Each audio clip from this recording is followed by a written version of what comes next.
Hey, if you're out there researching the John Deere 2025, one of the things that's really hard to figure out is just what exactly is the size of it. You can find information on the tractor itself a little bit, sometimes the components, but not the way the whole thing is put together as typically used. And that's what you really want to know, because when you have it put together, that's what you're storing in your garage or your storage area or wherever you're keeping your tractor. So I put together a video about this. I'm using my 2025R 2021 model year. Call it the real world dimensions. I'm going to show you just how exactly it measures out for anybody who's thinking about getting one of these tractors.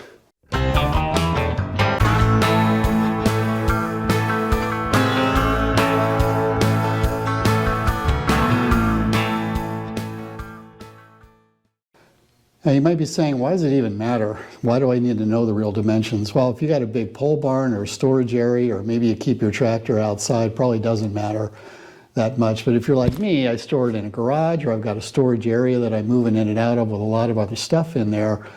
And in that case, inches can matter in terms of the amount of space that the thing takes up. And I'm always moving it in and out with a loader and everything else on it. So that's the real dimensions you want to know about. The other thing is maybe you're going to rent a trailer to move the thing. You want to know what's the minimum size I can get away with. You got to know, again, the dimensions that you're dealing with there so you can pick the right trailer. So just some reasons why this might be of interest to you. Let's start with the length of it. The first thing I'm going to show you is the base length of the unit. And where I'm going to start from here is right on this bracket here that's a part of the base tractor. I'm not going to count the loader because I'll count that next. So from the front of this bracket, going all the way back to the back here, I'm going to take it to this line right here. And this line is going to represent right where this ROPS stops right here. So if you didn't have any three-point hitch on at all, you'd be able to get that in a space of 101 inches from front to back. Now looking at the back here, if you want to include the rest of the three-point hitch, that's going to add about another 10 inches. And normally the three-point hitch is on these tractors. Doesn't have to be, but it normally is on. So if I go from the top here, the furthest back, that's going to be about another 10 inches. And then typically you've got one of these. I've got the John Deere iMatch on here, but you might have a different kind of quick attach item for your three-point hitch.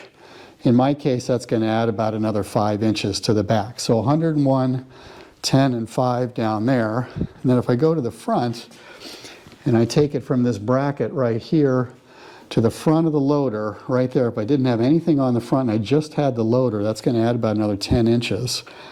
And then typically you do have the bucket on. I've got the 54-inch bucket here, and with that, it's going to add about another 23 inches from front to back. So 23, 10, 101, 10, and 5. Front to back is 149 inches. As it's typically equipped, or just about 12.5 feet. Wheelbase is 63 inches, and this you can find online. That's from the center of the rear tire to the center of the front tire, so 63 inches there. That's important to know. Again, if you're trailering, you want to have a trailer that's got a short enough ramp that you can get up into the bed of the trailer so you don't have all the weight sitting on the ramp at once. Talk about the width at the back from side to side. Each tire end in the rear tires from one side to the other is 47 inches across there. It's just about the same in the front. It's about 46 inches when I measure that out, the outside dimensions from side to side. The other thing I think that's useful is what's the width in between the tires. So in the back, it's only 24 inches between the inside of these two tires. In the front, it's a little bit more, it's about 29 inches there. So you might be saying, well, why does that matter? Well, here's one reason why it matters. So if you're going to rent a trailer, those trailers sometimes have ramps on either side for each wheel, and they'll move a little bit, they can adjust a little bit, but you need something that can slide in to give yourself 2 feet in between there, or else these tires are going to be hanging off the side, or this tractor won't be able to fit on that trailer. So that's one reason why you want to know what's the width in between the tires as well as the outside. The other thing on this, again, typically equipped, I've got my bucket on here.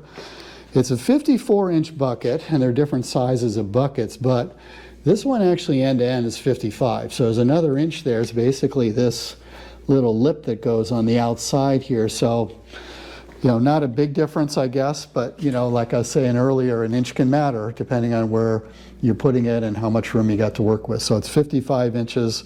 That's the widest it's going to be based on the bucket. The other thing you want to know is the height of it. The highest point is going to be on these ROPs here. When it's down, 68.5 inches. When it's up, 94 inches. All right, so those are the dimensions: width, length, and height for the 2025. Hopefully this is helpful for you guys if you're researching this model of tractor. Listen, if it did help you, do me a favor, give the video a thumbs up. I really appreciate it. Drop in a comment there if you got any other thoughts about what I did here. Check out my channel, Up North Guy, on YouTube. I got more videos about my 2025 and life and living up here in beautiful northern Michigan.